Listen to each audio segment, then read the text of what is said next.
welcome to Protecting Seas. I'm Nikki, I'm the co-founder of Me Moana, and thank you so much, guys, for joining me. It's a pleasure to see you. How are you this morning? We're good. Thanks for inviting us. Of course. Today we're going to talk a little bit about what OTWO magazine does for the ocean and to protect it, and also about EcoPassion, which has been doing a lot for the ocean. I can't wait to hear all about it. So let's start maybe with OTWO magazine. Yeah, okay.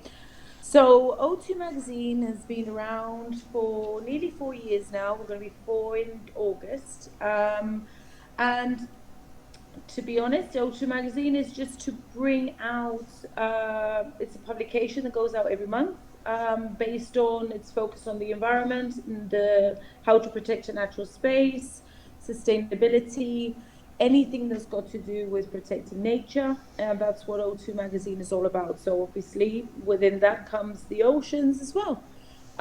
We talk to a lot of people that are like-minded in Gibraltar as well as in Spain.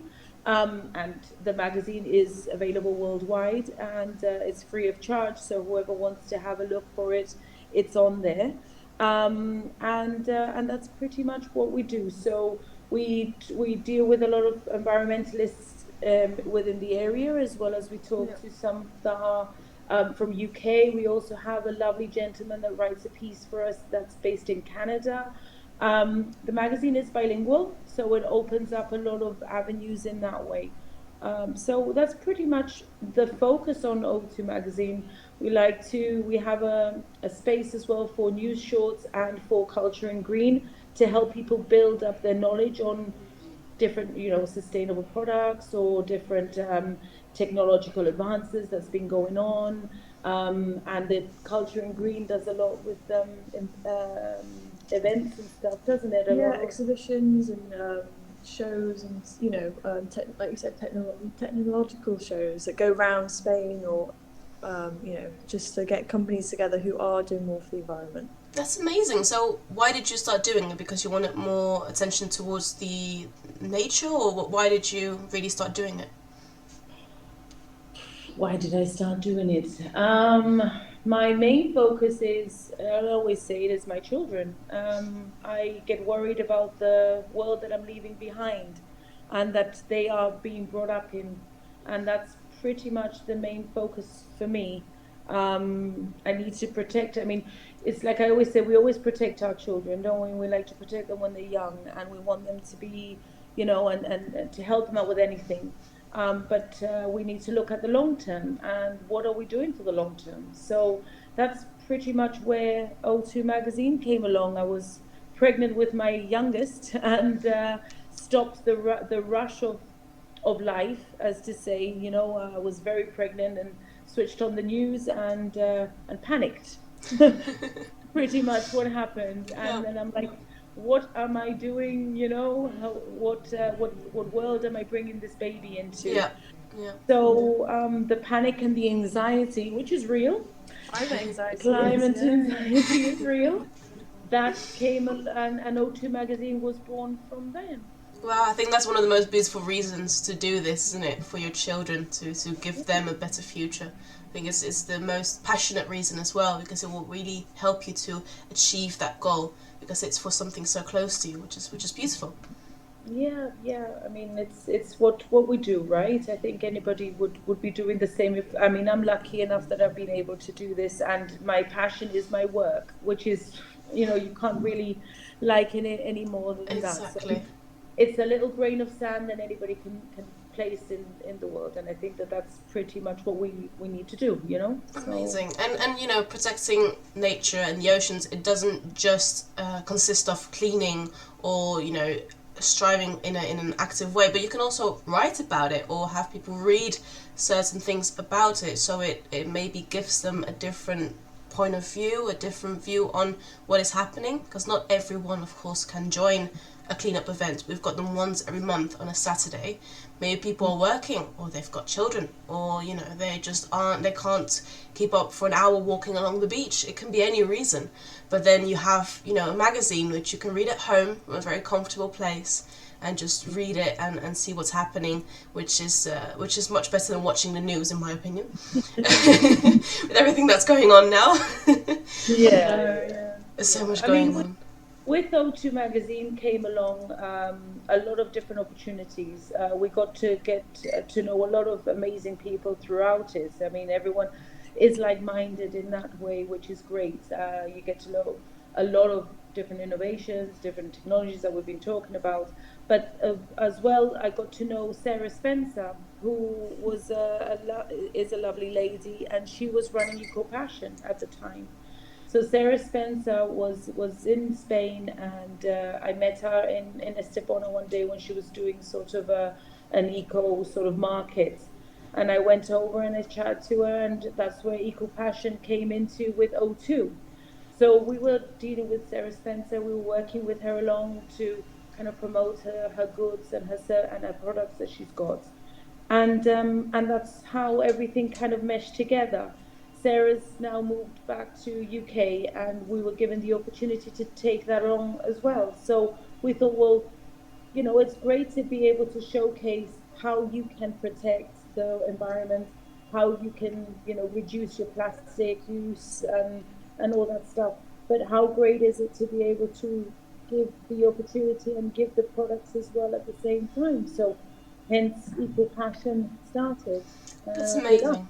We carried it on. Yeah, that's amazing. And it's a really good idea. It's what we do from Imoan as well, because just saying, you know, don't use plastic, it doesn't change anything, because people will think, okay, then what do I do? So you need to show the alternatives. And it's what we do as well. We recycle plastic we find into jewelry, and we sell eco-friendly, reef-friendly and coral-safe products. And we try to give alternatives, which I'm sure EcoPassion is doing the same thing with the same mindset, just to show, you know, don't have to use plastic. You can use something else. Yeah. Right? It's a crazy how it's actually coming along now. I mean, yesterday actually I was watching, I think it was the One Show in BBC, and it was coming out with the reusable and the non-packaging sort of shops. Yeah. And those things just, I wish we had one closer. I'm like, I want to do one now. I'm like, you start like thinking, oh man, we should really open up a shop. Like, because, you know, you go in and there was a lady that was being talked to there, and she throws one rubbish bin every 6 weeks, wasn't it? 6 weeks. Wow. Now, because of the fact that she doesn't buy from a shop and all these plastic, you know, sort of, or any packaging, she goes to the shop and she fills up her reusable sort of jars and Tupperwares or whatever she does, and she takes it home. And it's one bin every 6 weeks. I wish I could throw a bin every 6. I was looking at my son thinking, wouldn't that be amazing? I mean, it's crazy, right? Who would be? Wow, that's amazing. No, I mean, we throw so much more than that, because, you know, it's here in Spain, the bigger companies are the ones that need to change ASAP to change the plastic pollution, because without them changing it, there's just no other way. I mean, bread is sold in plastic, you know, chicken is sold, everything is sold in plastic. And if you want something without plastic, it costs maybe double, triple.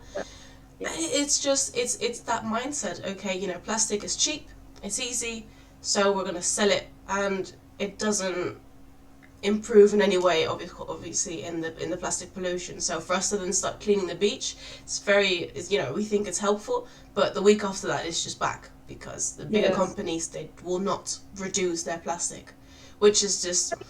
I've seen a few companies that have been doing it. I mean, now I recently went shopping and I saw Ariel that usually had those plastic pods, and now coming in cardboard. Yeah. And I think that was really good. I mean, it's a very slow process though, and it's really frustrating when you're already in that mindset, like we all are here. It feels like everyone's already behind, isn't it, when you're like 5 steps ahead, especially like you said, the big companies. But you know, when they produce products, they produce so many that if they were to change the cardboard, they probably changed it 2 years ago. It's probably taken so long for it to get on the shelf. Yeah. Definitely. it's that sort of thing. I mean, slowly but surely, and I think that everything that we're doing here, and I think we're all in this room into it, we all are bringing at least a little bit of it. I mean, even if, like I said, even if I change a little bit of a mindset of somebody, even if I make somebody think twice about something, then that's it. And Yeah. it's all about keeping it in the news, in the everything. It's all about keeping it in there as an active sort of conversation. Yeah. And then slowly but surely, people will start realizing. I mean, we're having this same issue as well, because along with O2 comes, in Jib, we have a very big problem with traffic, and we don't have any cycle lanes. We don't have that sort of infrastructure, and it brings in a lot of another conversation, which is what O2 has done as well, which is pushing the whole sustainable transport, and the need for cycle lanes and the need to change infrastructures, because of the fact that we cannot sustain that we've only got so many road space. Yeah. We keep on having buildings being brought up because it's becoming in one of these city centre mini New York sort of style, Mini. yeah, mini, everything's mini, but man, the cars are not, right? So it's like, I know. it's just you cannot, it's not sustainable. It's just not. So it brings a lot of conversations like that, which is, it's great, because you think, well, sometimes it's well received, Yeah. sometimes it's not well received. It depends how car dependent you are, but the conversation is always great to have, because you're always going to bring it in. Exactly. Yeah, we like doing that as well. What we do is, after our cleanup, which is about an hour, we put everything together on a big pile, everything that's found, just so that everyone that didn't participate, and that did, can see, look, it looks clean, but look what we found. And so we bring this whole big pile, and then we start classifying everything, which takes us another hour just to separate everything, because there's so much. And then we end up with maybe 300 kilograms of just plastic, and plastic bottles weigh nothing, so it's such a large quantity. But as I said, we personally think that companies can do more. Of course, it takes longer, but then you'd have a more improvement. But it's also why we like to thank the ones that are doing that change, and it's why we created this I Reduce Plastic certificate, which we've been giving to establishments like restaurants and chiringuitos that are reducing that plastic, so they can show like, hey, I've got 2 stars, 3 stars, I'm doing everything I can for the ocean, look, and it's another way of thanking them, which I think is very necessary. It's amazing. We do something similar here in Gibraltar as well, don't we? I mean, we got a lot of organisations that deal with cleanups and stuff. The Nautilus Project do amazing work with that. Yeah, and I just spoke to them last week. Yeah, that's amazing. They do amazing work. Honestly, it's crazy. I think they're going for the 100th cleanup now. Oh, really? Yeah, wow. Yeah. I think it's coming up soon. I know I've got it on my diary somewhere. But it's just that, isn't it? It's just keeping it in the. It's acknowledgement as well, isn't it? Like you said, like going to these restaurants and stuff and being like, we do see you doing this, that, and the other to reduce your waste. Whereas you do have the big companies that are like, that is part of the conversation, but it is like the smaller people. Yeah, definitely. It's a responsibility of all. At the end of the day, it is. We are consumers. We are voters. We are the people. We need to change our mindset so that the bigger companies will realize that we want the change. And if we see that cardboard packaging instead of the plastic, we should be the ones to get that cardboard packaging instead of the plastic, even if it costs 20p more, 30p more. We should say, right, no, I choose what I want. And you will only do that when you're there in that beach or anywhere else picking up the amount of plastic that's being brought. And even if you cannot, read the magazine or educate yourself as to what you are impacting in this world and what you're doing. And then there you realize, hold on, actually, I'll get that cardboard because well done for changing. Definitely. I completely agree. And that's why EcoPassion is doing a lot as well, and they're creating this different line of products, isn't it? What exactly do they offer? Do you offer? Mostly our focus is on zero plastic, isn't it? And like producing allowing our customers to be able to buy products that produce no waste. So, you know, a lot of things you do buy that are eco, but then they come in either like plastic, or they produce waste, or so we've got like the solid shampoos, and our aim is to find companies that are doing this, isn't it? And to be able to, especially South Spain, Gibraltar, is quite a small market, and we find that it is hard to find these kind of products. So it's good to be able to find these really cool. I mean, there's so many companies out there doing really, you know, we've just discovered one this week, and it's like little tiny packages that you put in. So for what, kitchen detergent, kitchen surface cleaner, antibac, and all that. And it's just like a little plastic. You know what the dishwashing tablets come in? You just pop that in a water bottle with water, and then you've got no plastic, and that's your spray. Wow. Like there's no waste at all in it. Wow. So it's just being able to find those niche, tiny little companies and bringing them to our audience. Yeah. And giving people the option. You know, it's always good to have options. That's amazing. Definitely. Yeah.